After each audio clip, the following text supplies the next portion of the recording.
like to thank our coalition partner, the Coalition for Civil Freedoms, for co-sponsoring this webinar. So our speakers today again include Mohamedou Ould Slahi, Kiki McWilliams, who is the aunt of David Williams IV of the Newburgh 4 and assistant coordinator at Community Outreach of Newburgh, Sonali Sadeghi, founder and director of Sustainable Wellness and sister of Shifa Sadeghi, Leena Al-Arian, executive director of the Coalition for Civil Freedoms, and Jerome Scott, who is the founding director of Project South and a longtime organizer in the Southern Freedom Movements and Detroit working organizing of the 1970s. So with that, I'm going to go ahead and turn it over to Mohamedou Salahi.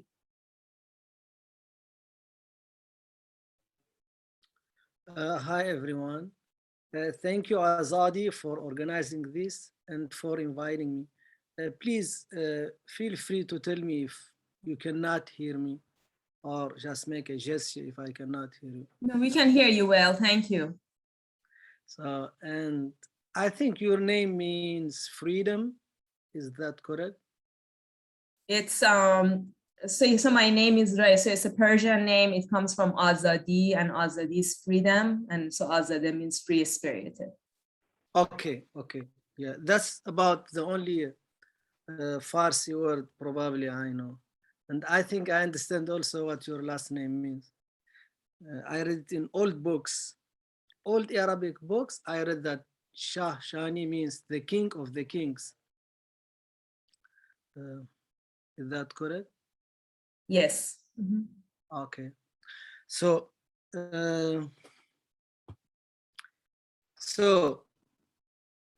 it's very underwhelming when my best description is former political prisoner. I don't have too many other qualifications I could flaunt, but I really feel very welcome in this forum, and at least I know in this forum I know Leena. Leena went through horrific experience as a child, and she and I, we share the same lawyer, and one of my lawyer defended her father, Linda Moreno, and she used to tell me about the case, and I think Leena ended up also producing one piece of news that featured me and my mother before my mother passed away. I was then in prison.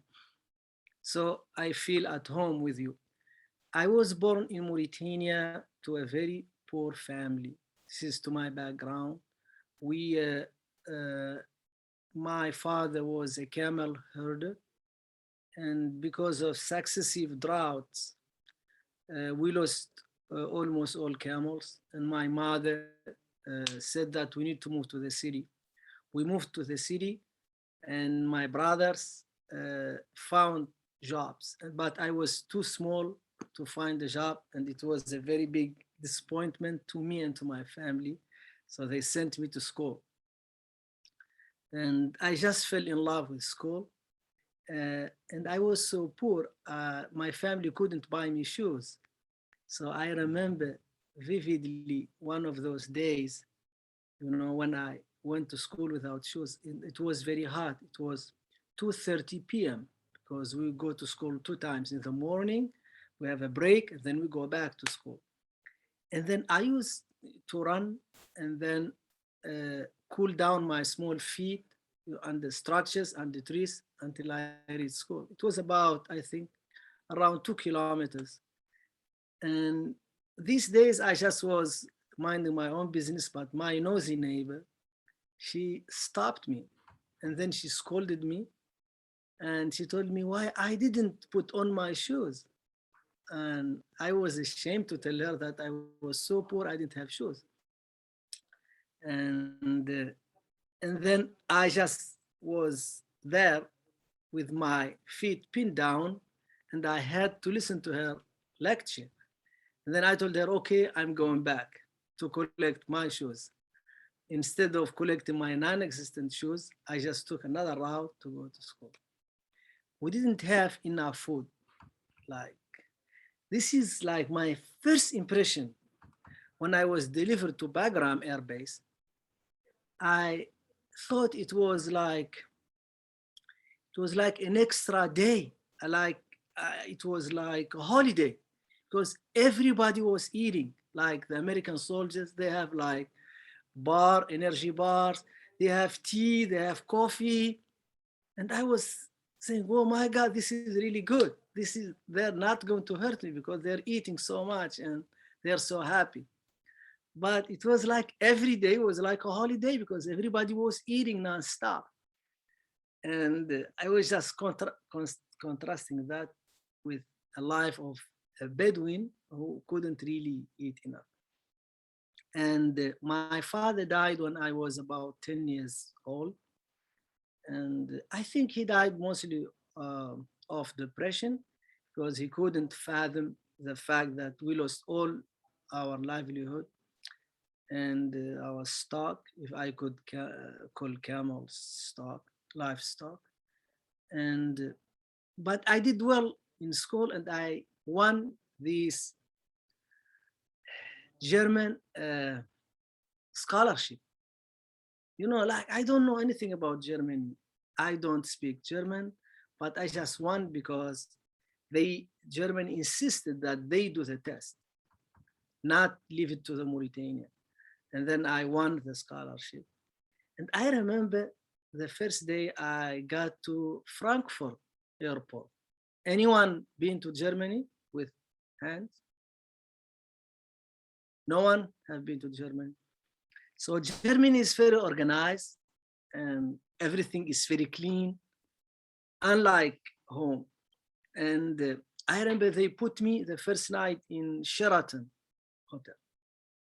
It was the first time in my life that I found myself alone. I was like 17 and I never been in my room alone, because in Mauritania, everybody is watching you and everybody knows exactly what you need. And just like all the time, you know. And ironically, and a lot of people wouldn't answer this in the West, that we have so much privacy in the middle of so many people. And I was just scared because I couldn't hear anything. The room was empty. And the first time I had my own TV, it was a color TV. And so I looked through the channel. I found this, I think it's a film about World War II. And I didn't understand anything. I watched it until I fell asleep. In the morning, a friend of mine who came to me, whose family visited France before, he told me, Mohamedou, we can eat for free. And I said, really? I said, yes, we can eat for free. And then we went to this buffet, very big room. And they have everything, like they have coffee, cheeses, eggs, all kinds of eggs, and so on and so forth. But I didn't know any of this. And it was like everyone was looking at me. And then I found myself obliged to eat something, but I didn't know the stuff. I never ate cheese in my life up to that point, because all we know in Mauritania is bread. And if you are good, you could put butter. And then later on, you could put also honey. That's all I know, no more. I think marmalade. I know marmalade, yes. And then I said, you know what? I know two things. I know eggs, and then I know tea. And then I took eggs, I took tea, put them, and then I broke the first egg. It was not cooked very well. And I found myself in a dilemma because I didn't want to look different. I want to look like all the other people with neckties, very well, you know, very good hair. I don't know. I just want to be one of them. But that was like a failing exercise, because ever since I could never be like German people or like Western people. I just was so much energy, you know, I decided not to be like anyone anymore. So fast forward, in 98 or early 99, my cousin, that is the person that belongs to the same tribe as me, called me a phone call to help his father who was sick, but there was a problem with this call. He was calling from a phone that was registered under the name of Osama bin Laden. And I was flat. Everything I did was interpreted as a hostile act against the United States of America. After 9/11, I was kidnapped, rendered to Jordan, tortured, and to Bagram, tortured, and then to Guantanamo Bay. I spent about 20 years, 15 in closed prison, and about 5 years of house arrest. I don't know how the late 30s look like. I don't know any of the 30s, how people live, how people celebrate, how people enjoy their life. I don't know how it feels to live your 40s, most of them.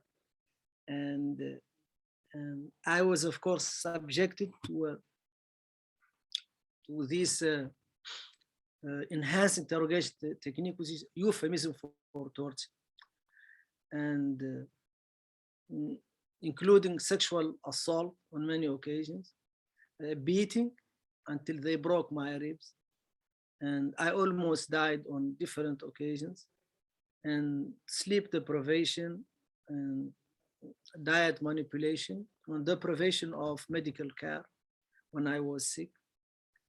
I remember the day when Richard Zuli came to me and said they would kidnap my mother, and then that did it for me. I said, I will say everything they want, and I signed a false confession. And I cannot explain to you the feeling of being negotiated with, because I was the first death penalty case in Guantanamo Bay. And I didn't know anything, like I didn't know how to react to their telling me they would give me 30 years if I write out someone.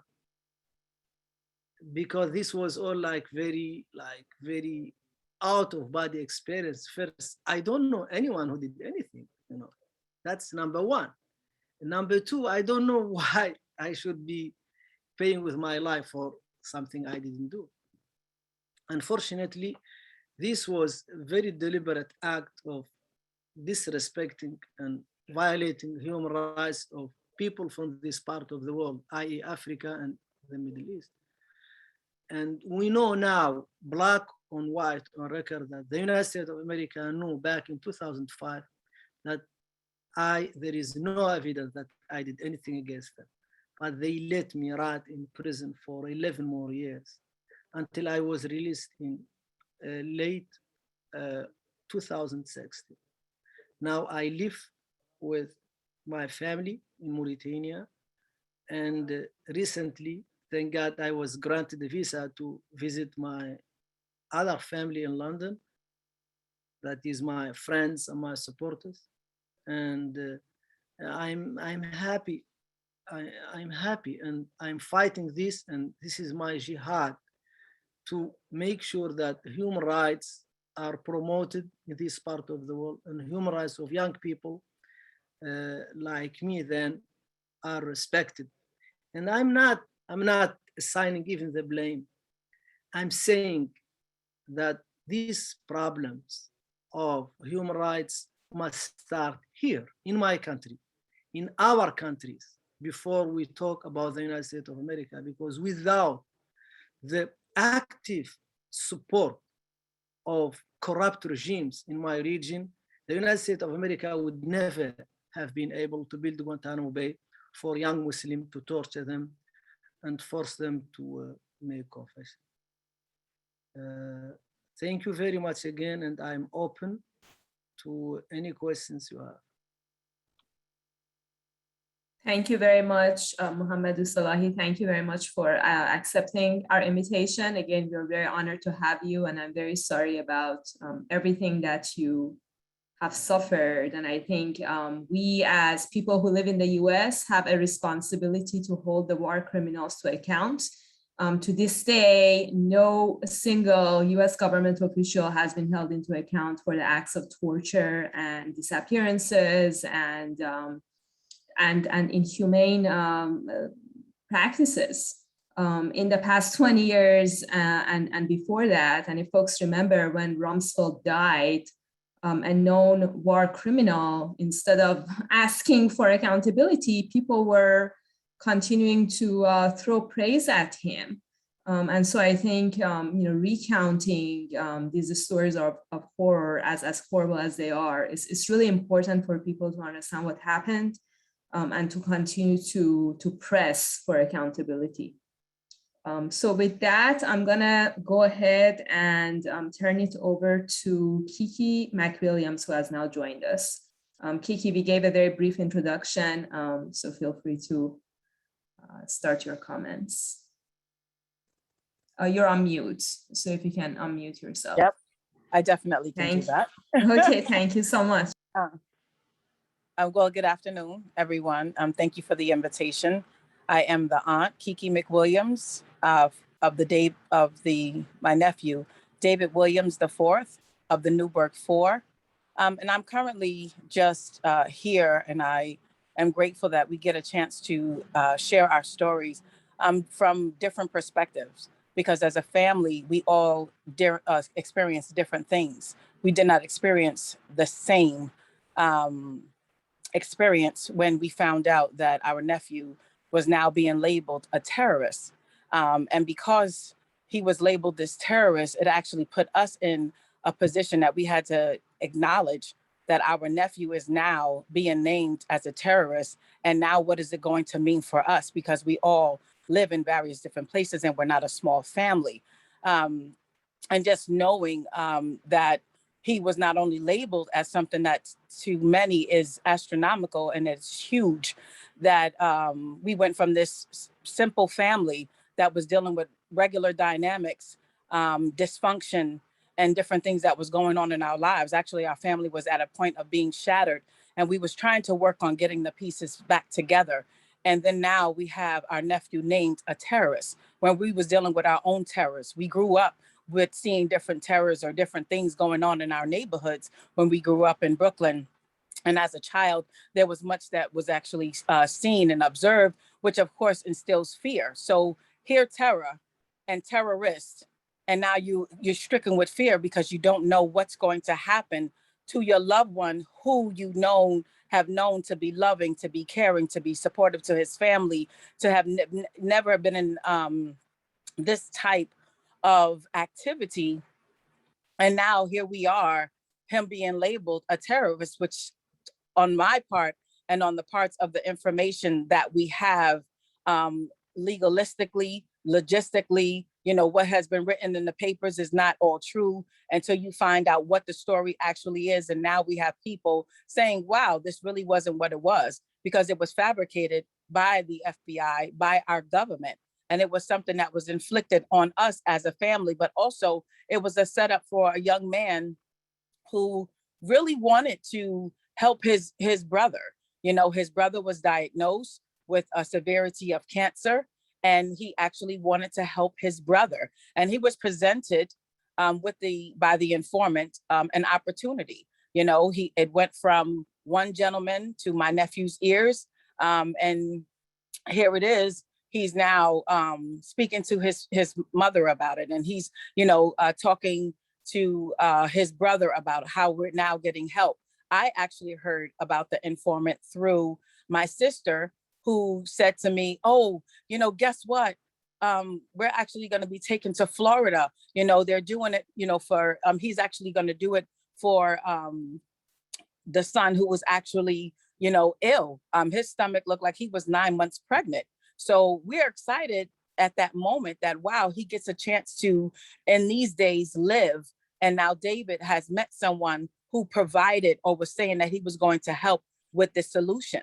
I'm very grateful that we was actually able to have two individuals that was interested in telling the story. And there's a HBO actual story out about it. And there's access to the actual recordings that went on and what took place by this informant. So we actually have what the truth is to us and what we was actually observed as the truth in those moments, even though we knew what was true, we just was not there. And being there, I'm sure many of us would have definitely let David know that that's, not a good idea, or something feels very funny about it, even though he says that he's going to help, my nephew. And it was also a burden lifted off of my sister, who was dealing with, my God, my son, is he going to live? And then now his oldest brother, which is David Williams IV, he's the oldest son. He has now in his mind has this responsibility to help his mother and to help his brother. And fast forwarding, now we see him on, TV. My daughter was actually able to see it at the high school. And for me, it was mind blowing because as soon as I went to my sister's home, the door was already kicked in. And I actually found out about it through my nail technician. She called me and she said, "Do you know what's going on?" And I said, "What do you mean?" And she was explaining to me how they was jumping off the roof and they was coming out of trees and there was helicopters. And she was just, sharing with me, everything that was taking place in the complex, because this is actually going on in the complex, and they actually kicked in her door, rammed the door open.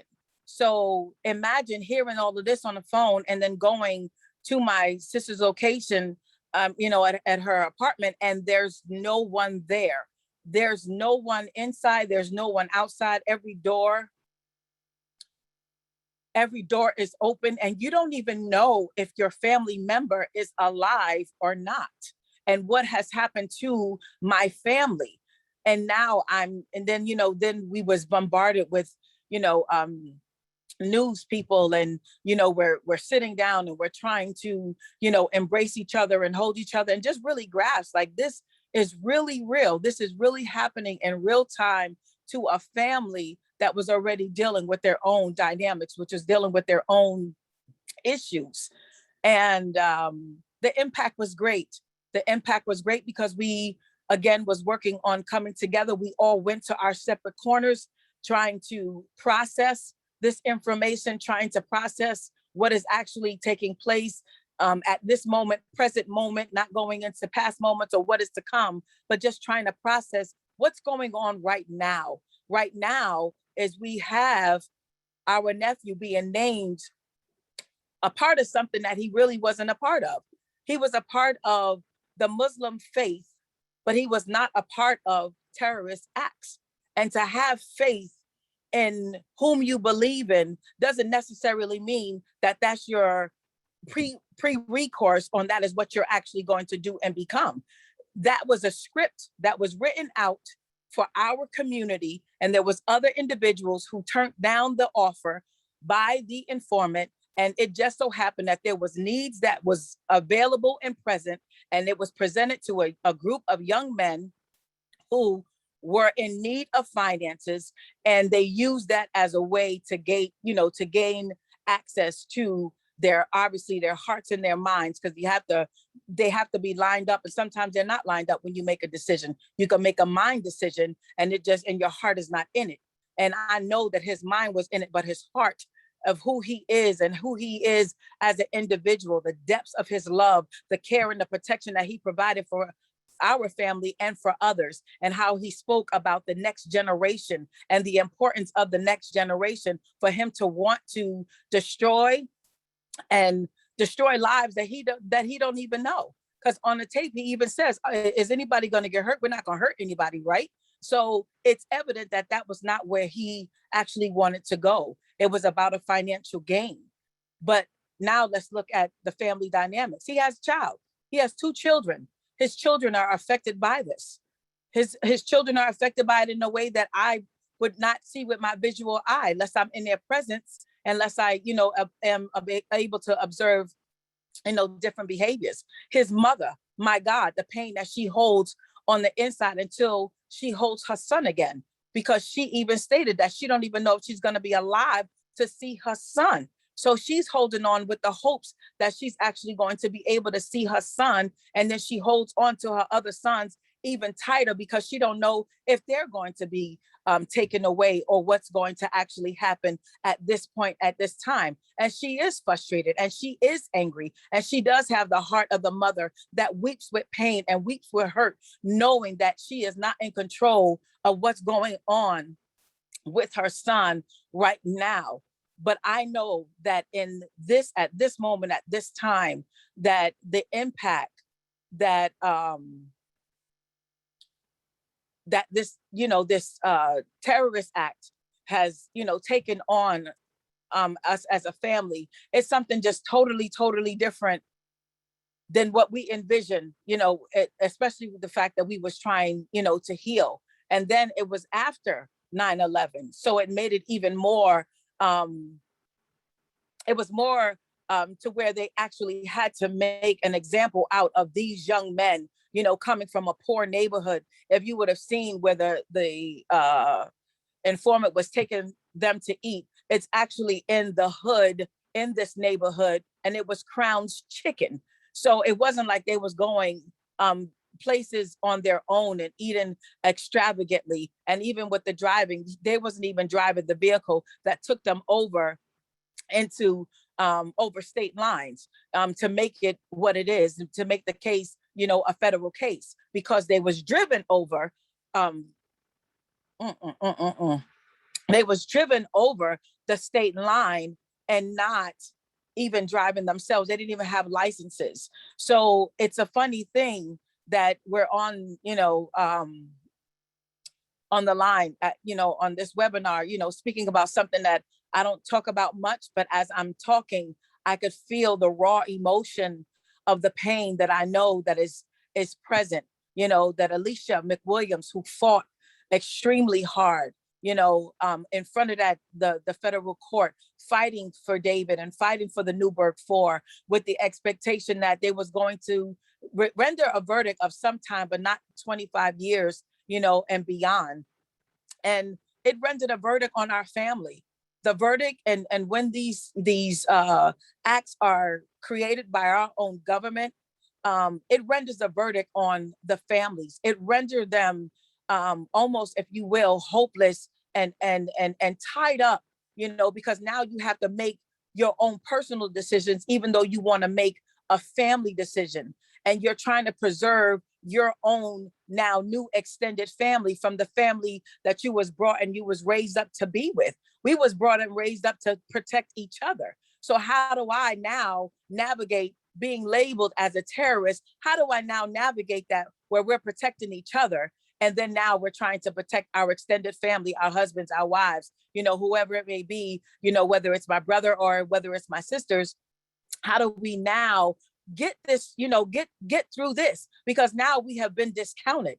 We have been put on clearance when we already paid the price, and we have been lowered, as though our lives don't matter. Well, our lives do matter.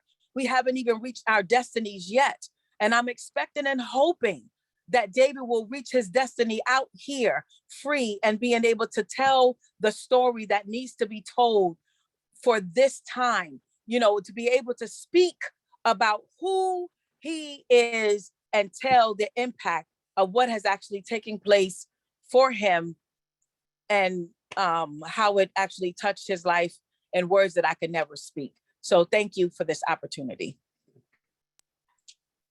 Thank you very much, Kiki. And again, I'm very sorry about everything that your family has suffered because of the entrapment and really the preemptive prosecution of the US government.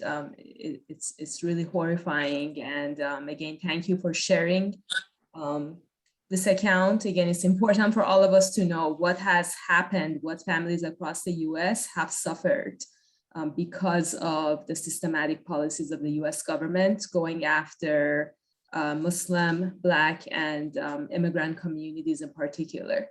And so with that, I would like to turn it over to Sonali, and Sonali is based here in Atlanta. Thank you. All right. Bismillahirrahmanirrahim.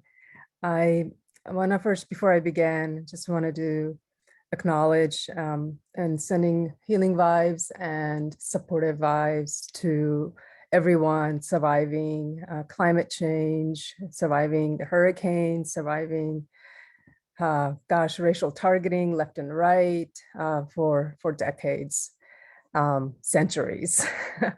And so my prayers are with everybody who's been impacted in so many different ways.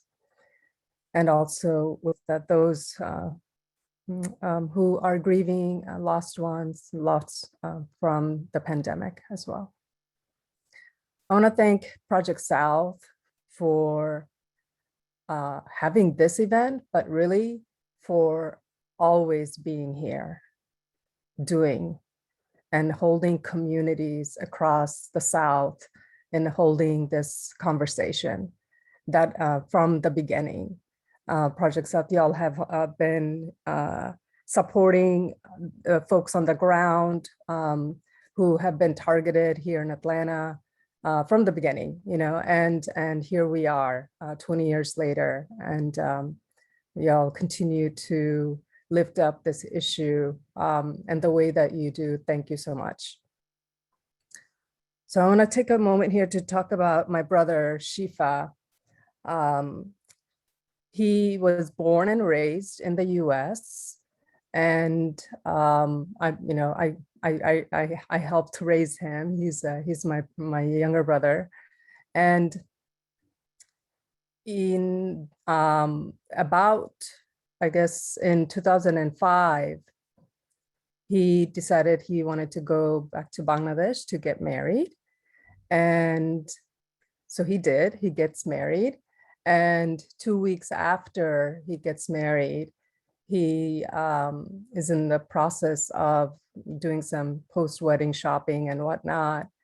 And on the way back from doing some shopping, the car that he was in with his wife was stopped by about 8 different men in civilian clothing, and literally stopped the car, surrounded the car, so the driver couldn't really drive anywhere, and asked basically to stop the car, and so that they can basically take my brother out of the car. So they opened the car, they took him out, and that was pretty much the last time that his wife would see him until, we're talking like really ever, right? So he was basically kidnapped. For 4 days, we did not know where he was. So he was being held in secrecy. And we find out when CNN breaks the news 4 days later that they had captured my brother, and they were kidnapping, they were basically bringing him from Bangladesh back to the US. And that's when CNN broke the news, that's when we got the news. But for those 4 days, my family and I were frantic. We had no idea what was going on. My dad had contacted the embassy. We had contacted government officials. We had contacted, trying to find everybody, like what happened with our brother. Where did he go? Where was he taken? So once we learned from CNN, we soon after get a call from an attorney from the National Lawyers Guild. And I get a phone call in my phone, and he basically says, they are holding your brother. I am here temporarily representing your brother. I've had the opportunity to speak with him. He's shaken up, but he's okay. And it looks like they're gonna go ahead and take him to Brooklyn, New York, and hold him at the prison there. And they basically have him in terrorism charges. And it was just a total shock. So fast forward, what ends up happening is that my brother does get shipped to Brooklyn and has his initial court hearing there, but then he gets moved to the Atlanta prison and then ends up spending about 3.5 years in the Atlanta prison in solitary confinement before trial. And in that process, I mean, I cannot tell you like how traumatizing that was.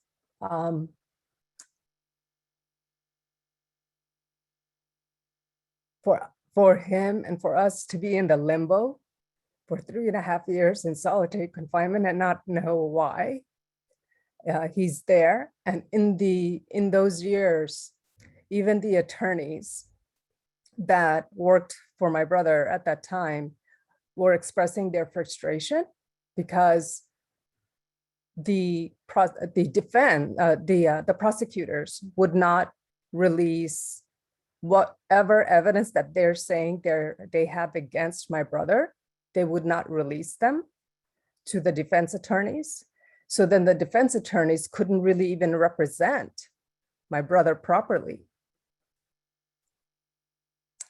And there were so many other things that happened, and that actually is like mind-blowingly, ridiculously unbelievable that the prosecution gets away with, and that our legal system gets away with by hindering, preventing the proper representation of somebody, of a defense. And it's rigged in such a way that the defense attorneys were basically saying that we cannot really, we don't know exactly what all that they are saying that your brother did, because they're not really releasing whatever it is that they're saying is evidence. By the time, and so what we eventually find is that they basically hold him in solitary confinement as a strategy to break him down, and so that he would eventually take a plea deal.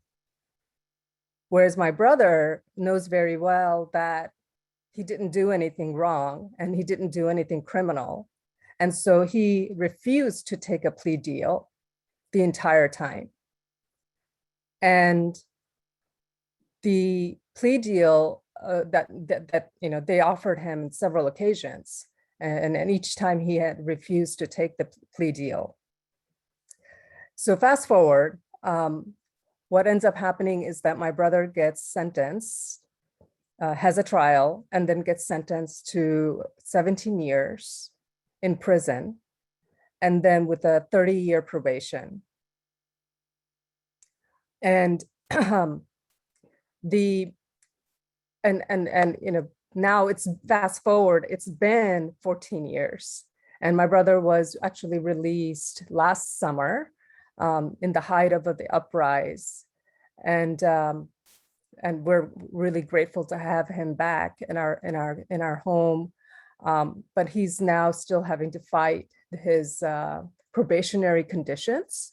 His probationary conditions, one of them is, again, it's so anti-supportive to actually transitioning back into society, especially in the modern times that we're in, where everything, especially with the pandemic, where everything is online, when everything is digital.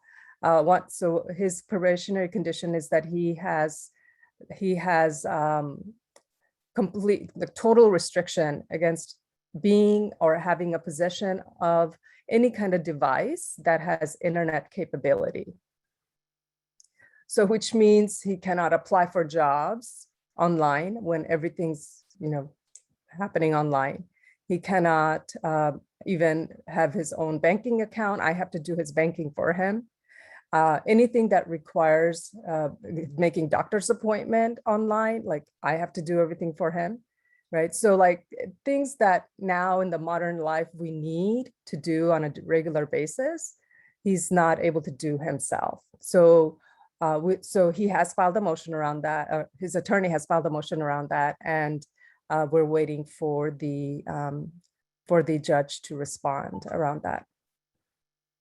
So that's a little bit about like what he has been and what we've been dealing with over the last 15 years or so. And the one thing I wanted to say here is that as far as surveillance goes, so rewind back, even before my brother was arrested, along with him was Harris Ahmed, one of his friends. They met at the local mosque here in Atlanta. And Harris was actually arrested initially. And so the FBI actually interviewed or interrogated Harris for more than 20 hours over the span of several weeks. And they basically said that, hey, if you talk with us, we know you didn't do anything, we'll let you go, and that'll be it. And so Harris, of course, knows that he didn't do anything. And so he agreed to cooperate with the FBI. And what ends up happening is that all those conversations that they had with him, they essentially use that to create the indictment, which then would be used to arrest both Harris and my brother. So so fast forward, with all these years in the initial, especially in the initial year in 2006, when my 2005, 2006, when the kidnapping happened and his solitary confinement started. In those years, in those initial years, there was a lot of trauma that my family experienced, and we were constantly afraid of how he was being treated in prison, in solitary confinement. And we were also, I remember going into visiting him on a weekly, we would go on the weekends to visit him. And the prison system and the prison guards at the time, it was totally terrible treatment, even to the families that would visit their loved ones inside. And I was just like, if they're treating the visitors, the families, the way that they are, I mean, I couldn't imagine how they're actually treating the folks that are inside. And I also remember that during those initial years as well, especially the the first several months when Shiva was kidnapped, this is this is like around 2005, 2006. And there was so much Islamophobia. There was so much, especially in the US media. And so we experienced a lot of harassment from mainstream media. We also experienced a lot of folks fearing, especially like even in the Muslim community, a lot of Muslim community folks and Muslim organizations back then didn't want to help us. But one of the things that we did notice is that a lot of folks, certain organizations like Project South, right, Song, Southerners on New Ground, and several other individuals from many other organizations, stepped up to support my family in training us on how to communicate and navigate racist media. And I remember that several folks came out and also supported filling the courtroom and showing up in numbers to show support and send a message to the court, essentially. And there was also a lot of support around fundraising and legal support, and just community folks checking in on the family and what it is that could be done to support the case.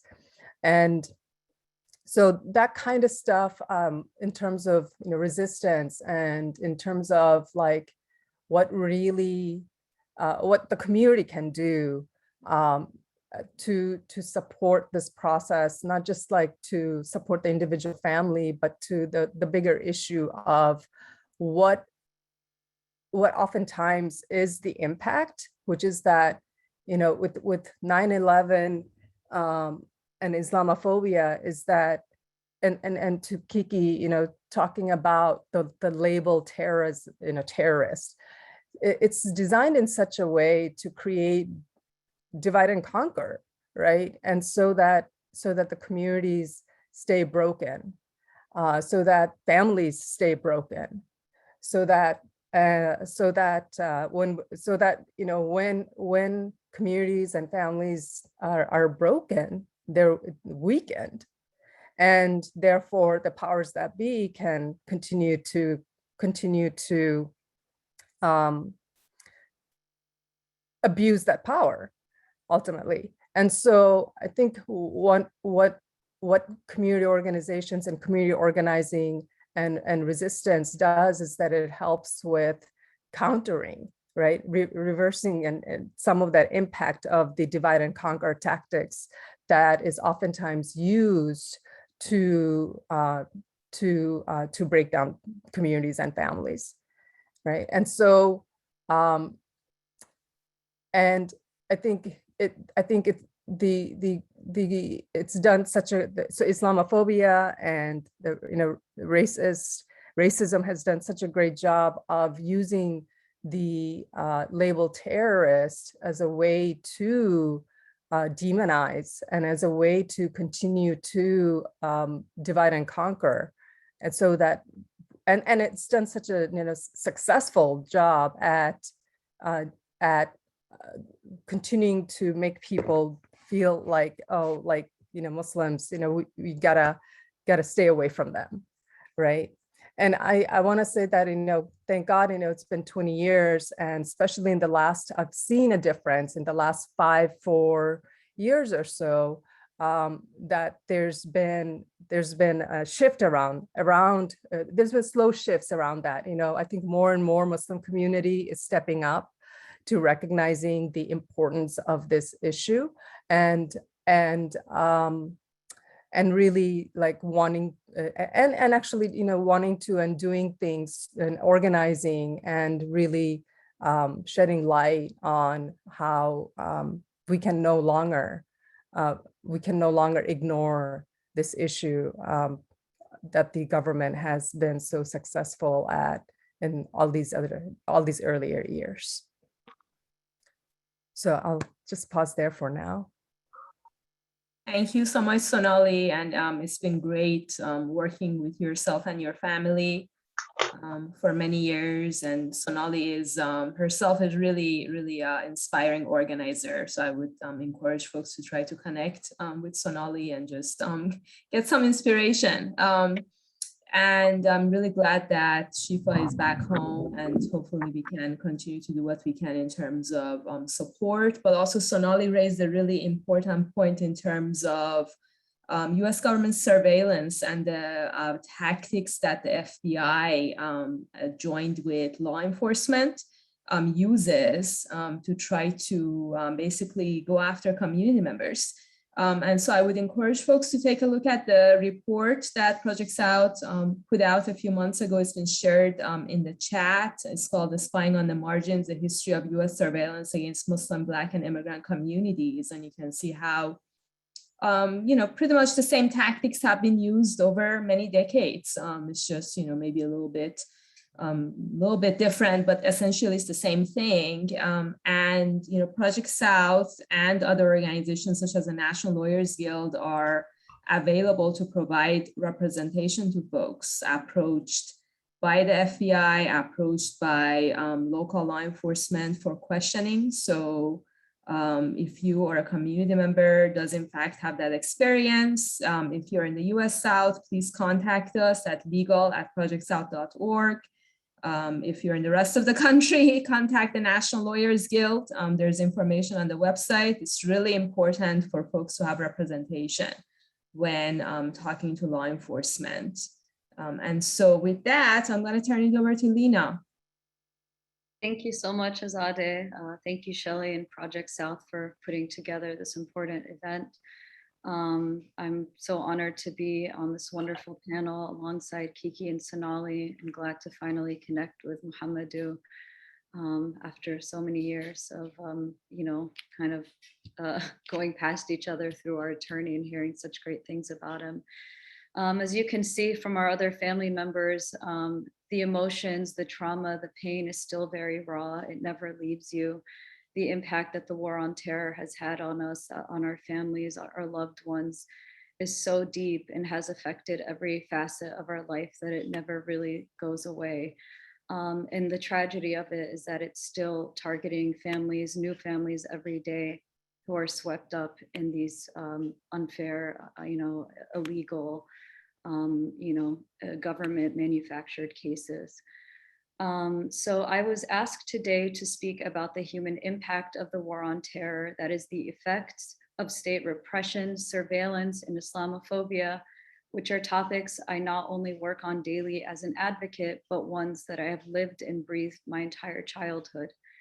Usually when we encounter research on the costs of the war on terror, it largely focuses on one end of the spectrum, the immediate violence and atrocities inflicted upon Muslim bodies, mostly abroad. We know that hundreds of thousands of civilians were killed in the wars waged after 9/11.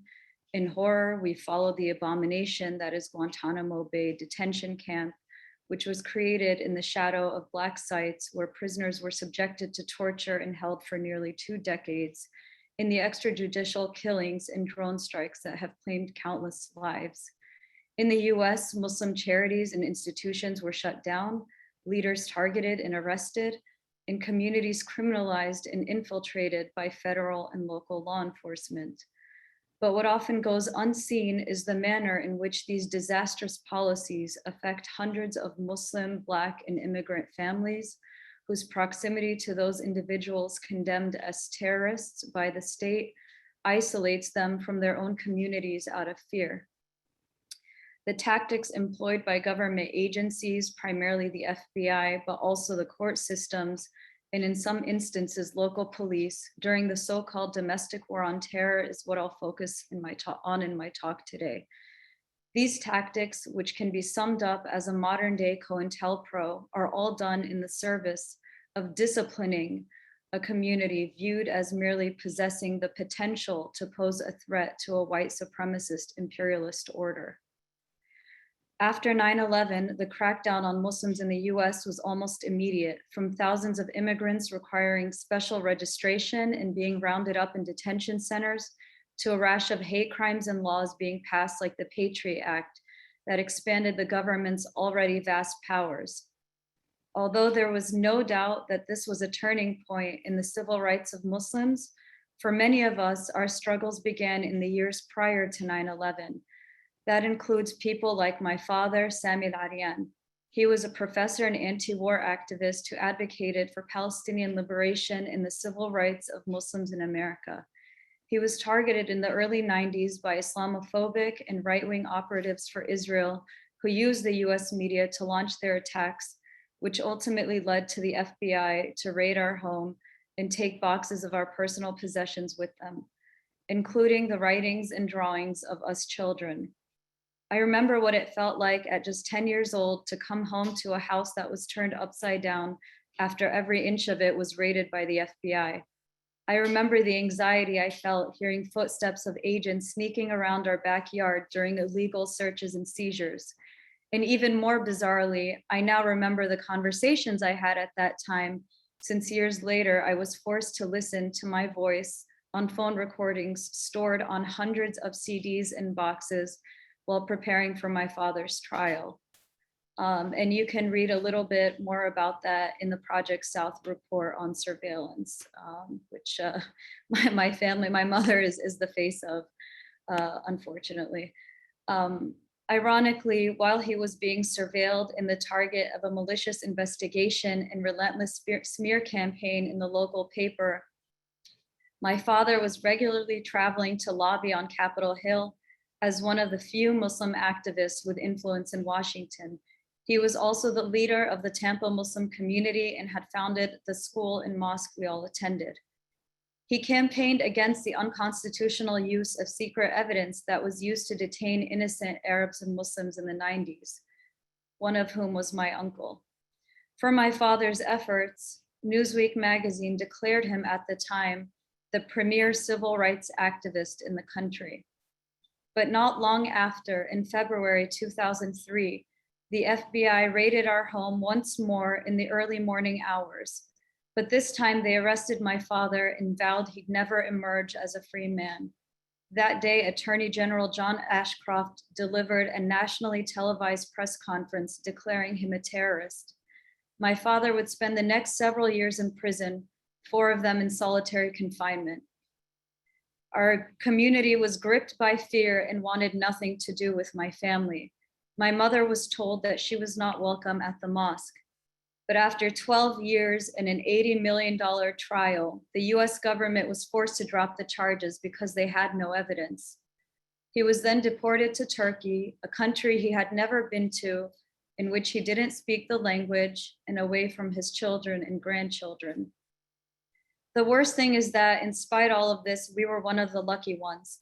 The case of Al-Arian is still considered a best case scenario for how terrorism prosecutions can go in the United States. There are many others, like the leaders of the largest Muslim charity in America, the Holy Land Foundation, who are currently serving life in prison by the government's own admission for simply giving charity to Palestinian widows and orphans. The FBI would eventually move beyond targeting Muslims solely for their religious beliefs and political activism in order to justify its massive budget and to perpetuate the narrative of a domestic terrorism threat. The FBI began thwarting imaginary acts of terror it concocted entirely on its own. By recruiting criminal informants and deliberately targeting vulnerable young Muslims, many of whom suffer from mental health issues, the FBI began manipulating these individuals and creating incentives, especially financial, as we've seen in a number of cases, such as the Liberty City 7 and the Newburgh 4, as Kiki mentioned, for them to carry out fake terror plots that the heroic FBI would step in at the last possible moment to stop. One example is a student from Boston named Rizwan Firdos, whom the FBI acknowledged, quote, was obviously very mentally ill, that's their language, to the point where he had to wear adult diapers. Rizwan was targeted in a sting operation, but when he began receiving psychologically treatment and started to back out of the plot, he was immediately arrested. He is now serving a 17-year sentence for a manufactured crime based on racist profiling and criminalization of Muslims. Hundreds of others were similarly targeted through this tactic, many of whom are still in prison today. As the number of these political prosecutions skyrocketed, my father, a political prisoner under house arrest at the time, brought together human rights activists and criminal defense attorneys in October 2010 to form a coalition that would advocate for the rights of political prisoners targeted in the so-called war on terror. The goal was to join local groups such as the Tampa-based Friends of Human Rights and Project Salam in Albany, New York, that had been organizing around these cases targeting members of their community, with national organizations such as the Center for Constitutional Rights and the National Lawyers Guild to tackle this issue head on. More importantly, with the involvement of prisoners and their family members from the beginning, this organization, the Coalition for Civil Freedoms, was guided and led by those directly impacted. CCF rose to the challenge as one of the very few organizations that would provide support for impacted families, many of whom were also deliberately targeted by the state. Many families have described to me the routine harassment they experienced during their travels, being threatened by the government themselves, and being asked invasive questions such as whether or not they pray. The surveillance and trauma from a loss of privacy, losing access to housing, and being treated as a criminal despite having no record whatsoever, having their fundraising campaigns online shut down by crowdsourcing platforms, having bank accounts closed without reason, and even denied the ability to send money transfers to friends or loved ones. In one particularly egregious incident, the government went after the wife of the Holy Land Foundation leader Ghassan al-Ashi, who was serving an unjust 65-year sentence, and confiscated her wages. The designation of political prisoners' family members essentially as enemies of the state is also part of a deliberate strategy by federal agencies to encourage their own communities to stigmatize and isolate them. After the arrest of my father, the FBI began visiting several members of our community, regardless of how close they were to us, both at their homes and places of business. It was a clear campaign of fear and intimidation, and it was replicated in communities across the country.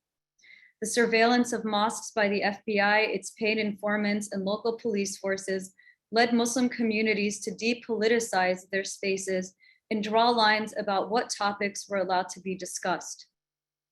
An estimated 15,000 informants are deployed mostly in Muslim communities, according to reporting by Trevor Aronson.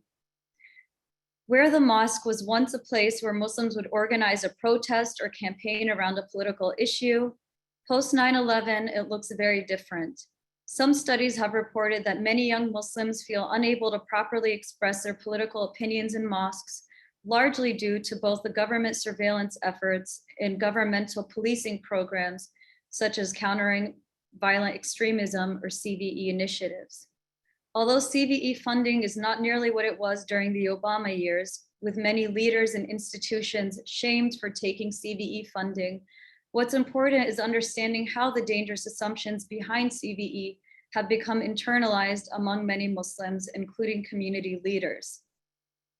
2 decades later, this new reality reflects the intended consequences behind the government's war on terror witch hunt, to create a chilling effect in Muslim communities that would intimidate them from speaking out against global injustices and self-center and self-police political speech.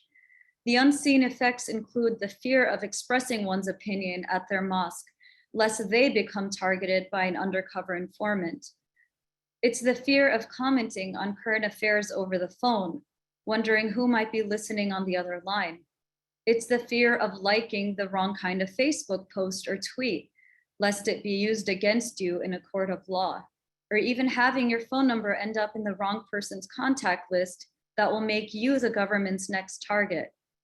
Unfortunately, we know intimately that these are not just hypotheticals, but a significant part of the shameful history and victim stories that resulted in decades of unjust imprisonment. So what can we do? As any marginalized community targeted by state violence in the state security apparatus, Muslims must recognize and name the abusive tactics, the pernicious narrative, the racist policies, and racialized targeting of our communities. And this includes our allies. We must educate ourselves about the history of the government's repression of other minority communities and activists fighting for their rights, to draw from their lessons and connect the struggles of today to the crimes of the not so distant past. We must resist attempts to intimidate us from speaking out, or efforts to divide us or stigmatize those of us working to dismantle the institutions maintaining our oppression. And at the very least, we must recognize and support our political prisoners, learn their stories, speak their names, demand their freedom, and uplift their families. And thank you. Thank you so much, Leena. And again, thank you to the Coalition for Civil Freedoms for all of your wonderful work in support of the families of Muslim political prisoners. I wanted to encourage folks to check out their website. I know it's been shared in the chat, and support their work if you're able to in whatever way that you can. And thank you also again to Leena for presenting and to the Coalition for Civil Freedoms for co-sponsoring today's webinar. So I wanted to turn it over to Jerome as our last speaker today, founder of Project South. Hello, everybody. First of all, let me share with you how appreciative I am to be on this panel. I think this panel represents a really important aspect of American society that we cannot allow to go unchecked.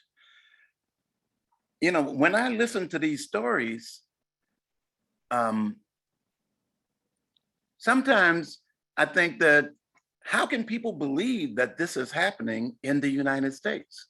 You know, a lot of people listening to this might think, oh, come on, that's not possible. Well, unfortunately, it is not only possible, but it is a standard that the US have held to throughout its history.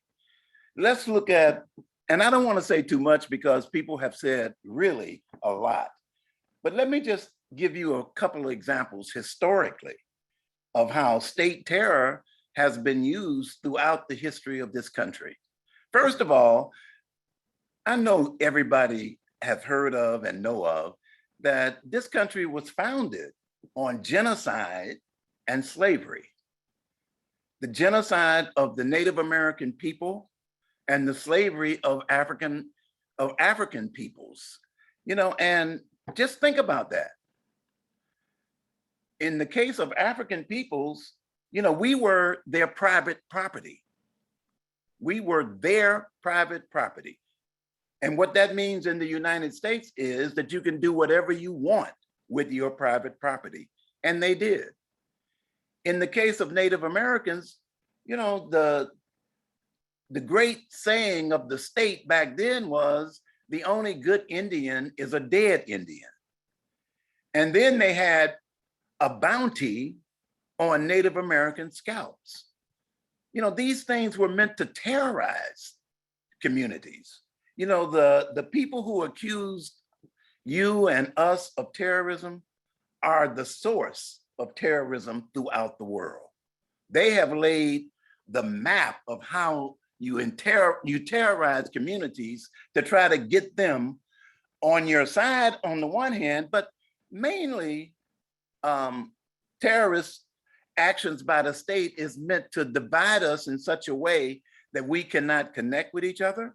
But even deeper than that, it is a way of saying you better not organize. You better not try to mobilize a force that can be, you know, a force that we can use against the state. You know, and that's the real intent of terrorism, is to keep you from knowing that if we get together, we can deal. We can organize ourselves in such a way that we become a real force in this country. But let me just talk about a couple of other things. You know, we've heard a little bit about Cointelpro. Someone mentioned that. When I think about Cointelpro, I think, and I put that in relationship with the Patriot Act, you know, because Cointelpro started in this country in the early 1950s. And it was exactly what the Patriot Act legalized. You know, when I think about it, I think, well, the Patriot Act just legalized Cointelpro. It meant that the state was legally surveilling folk, was legally infiltrating our organizations and our communities, you know, and given that, it gave the state a powerful voice in how the media would, you know, cover these things. You know, the media in this country is not free. You know, the media is in fact an extension of the state apparatus in this country. And so they were part of the overall plan, you know, and how the Patriot Act would be used and how it would be accepted by the American people. The thing that I think is the most important thing that we have to look into and really discover is that why is it that the United States is so intent on keeping us divided and keeping us terrorized? that they would terrorize our families and our communities. And I think you don't have to look far to understand that. Capitalism in the United States is like it is throughout the world. You know, it is dedicated to the making of the maximum profit possible. And anything that the state determines might disrupt that process of maximizing their profit, you know, becomes, you know, an attack on the US. You know, if you attack that ability for them to make profit, then you are attacking the US. And so terrorism, state terrorism has always been used to protect the ability of corporations throughout this world, based in the United States and other places, to do their work of exploiting and maximizing their ability to make profit. You know, and so when you think about it in those terms, it's not like these incidences since 9/11 is an aberration of how the United States works. It is really part of its DNA. You know, I often describe the United States and capitalism, you know, as a very highly exploitative society whose DNA is white supremacy. You know, and they use that white supremacy as the main weapon to divide us, to make people think that they are better than people of color, no matter what, you know, no matter if you're a Christian or a Muslim or anything else. You know, the fact that you are a person of color gives them, you know, this whole question of being afraid of you, that we might disrupt their process of making the money that they must make to survive. You know, and I just want to mention a couple of things. You know, this war on terrorism, this permanent war, I think it's hard to imagine how much it has cost, not only in lives, you know, literally hundreds of thousands of lives throughout the Middle East and here in the United States, and lives that they have disrupted through setting people up and accusing them of being terrorists. It is so many lives that have been disrupted, and so many lives that will take years to recover from, that, you know, we don't think about that too often, and I think we have to.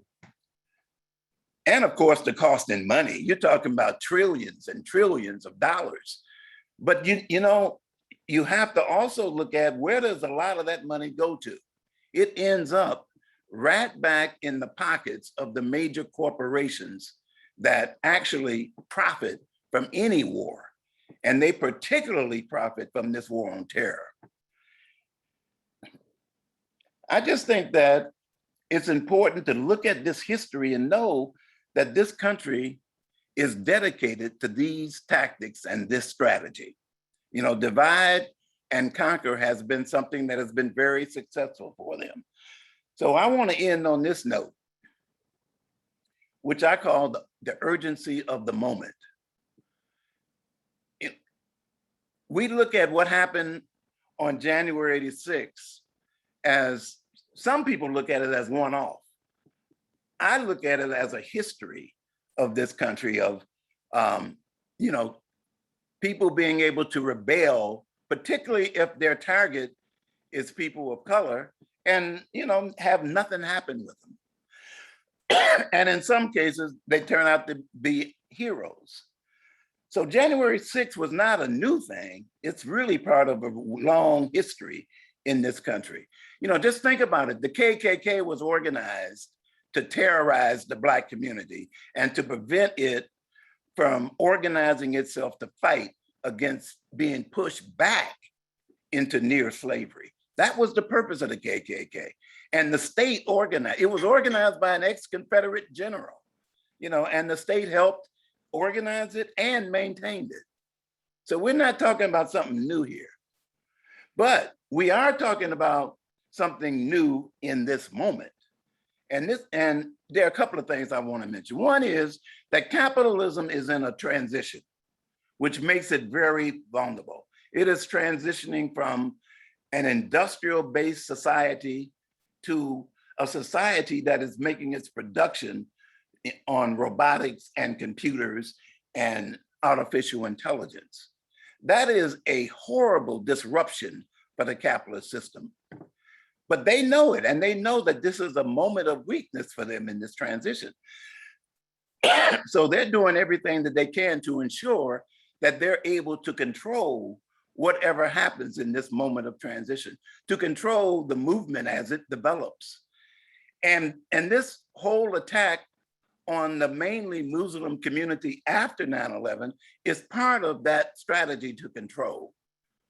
You know, and if you look at it, many people today is talking about it, talking about how this country is moving more and more toward a fascist solution to its problem. Now, they're not presenting it in the correct way. You know, they're presenting it like these white supremacist gangs are the only fascist element, but that's not true. They are, and we can see it today, that there's a section of the ruling class in this country that thinks that the only way to control this society as it goes through this transition is through fascism. And now, most Americans don't know what, you know, don't think about, well, what does fascism mean? I think the best description that I have heard, and many of you, I'm sure, can relate to it, is that fascism is imperialism turned inward.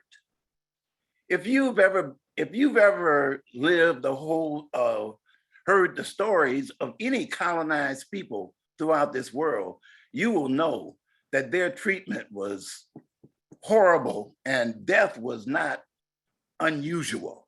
And that's what fascism is internally to a country. And that's what we're looking toward. So everything that we do should be to organize across all of these lines that they try to divide us on. We got to organize across religious lines.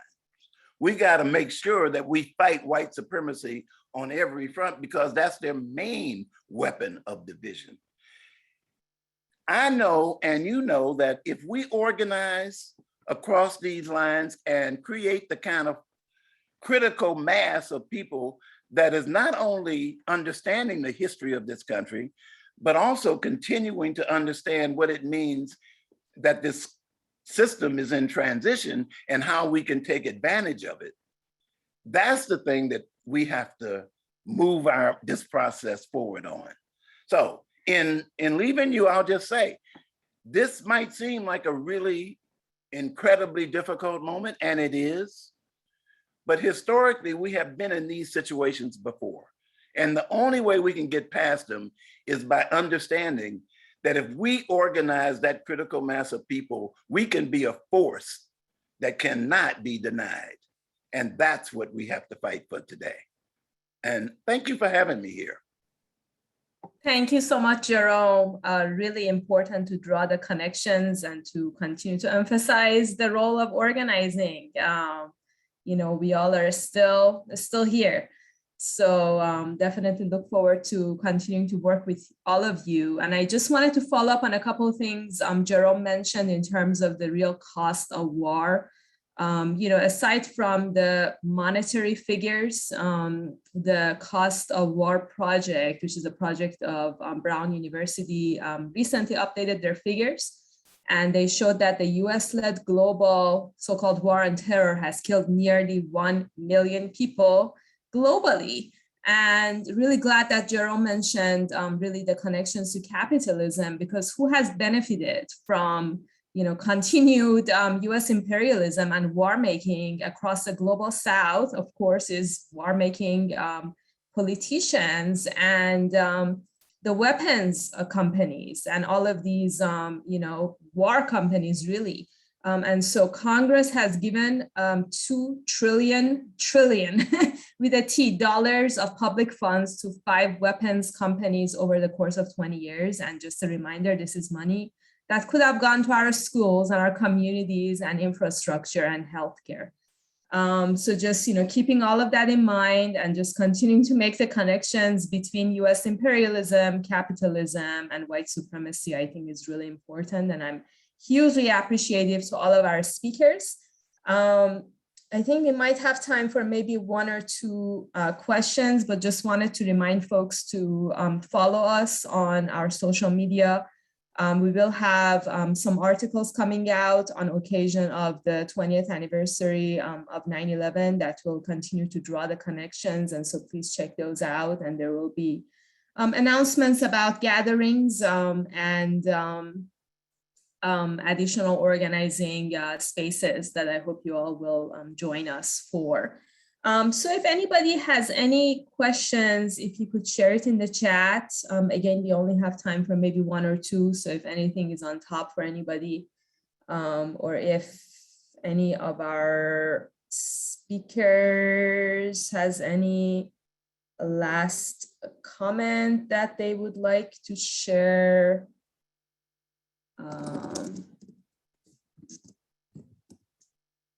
Okay, I'm just watching the chat. Don't see any questions yet. So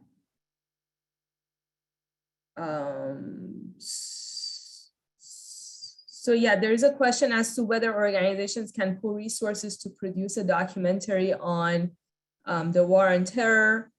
Leena, do you know, actually, Leena, maybe this would be a good time for you to make the announcement about the film festival that you all are organizing. Yeah, absolutely. We and Project South and a number of other partners, we actually launch tomorrow. The website will go live to mark the 20th anniversary of the War on Terror. We're holding a month-long film festival in the month of October, showing 20 of the best films made over the last 20 years to mark 20 years of the War on Terror. A number of the cases that you heard about, the Newburgh sting case, and there's a fantastic documentary called Terror, the story of Muhammadu Salahi, the Mauritanian. We have a lot of big names confirmed of speakers. Sorry, I was looking at the chat.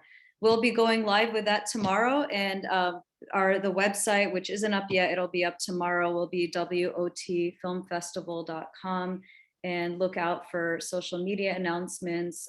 Project South, all of our partners, CCR will be sharing it widely, and next week we'll have a lot more information to share. So, but as far as pulling together a documentary, there are a lot of wonderful documentaries. There's a recent one made by director Dan Reed, who did Leaving Neverland. The Michael Jackson documentary did one on the Liberty City 7 sting case that destroyed many innocent people's lives. That aired on PBS Frontline recently, and we're hoping to be able to screen it at the film festival and have a discussion with him and one of the survivors' daughters. So. Thank you so much, Leena. And again, look out for the announcement on our collective social media. And in terms of the recording, yes, it will be available to the public. Just check out the Project South YouTube channel. There's already a recording from a past webinar on it, and this one is going to be available as well.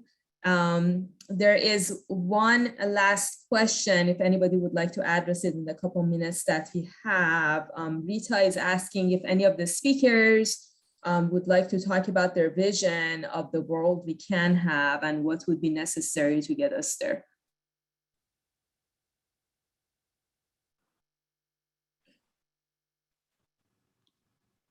I could say a little in our short time.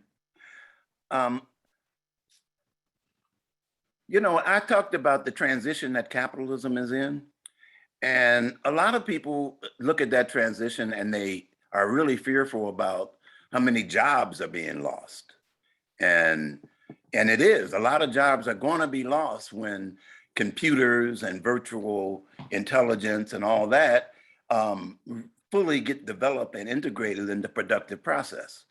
I bring that up to say that if those same productive processes was in the hands of us, of the workers of this world, then we could use them to create the kind of world that we know we want and need. I mean, just think about it. We will have the productive capacity to eliminate hunger throughout the world, you know, and the productive capacity to ensure that every person have the ability to live on this earth in peace and tranquility. But the other thing is, if we use technology to deal with the climate crisis, which, you know, technology really is not dealing with that. If we could, you know, get those forces to concentrate, we could solve the climate crisis. But in order to do that, we have to have a world that's free of the whole central notion of profit making. You know, if it don't make a profit, we're not going to do it.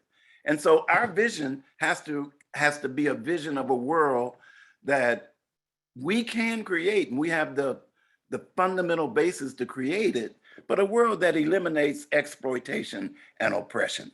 And we have that ability if we can get organized. But the first thing we have to do, and I'm gonna end with this, is that we have to have a common vision, which means that we have to work together and study together. We have to do some political education, because we have to figure out how our visions can merge into a common vision that we can then organize to obtain. Thank you so much, Jerome. Just one last question, and I think Leena, if you could answer this. Okay, Leena has already answered. In terms of supporting the children, donations can be made to the Coalition for Civil Freedoms, and I would again like to encourage folks who are able, please support the work of the Coalition for Civil Freedoms. They're doing really important work. And yes, so thank you all for joining us. Our next webinar in terms of drawing connections between struggles in the US South and the Global South will be around December 10th, Human Rights Day. So be on the lookout for the announcement for that, and look forward to staying in touch with you all. Thank you so much. Thank you for joining us, and thanks again to all of our speakers. Thank you. Bye-bye.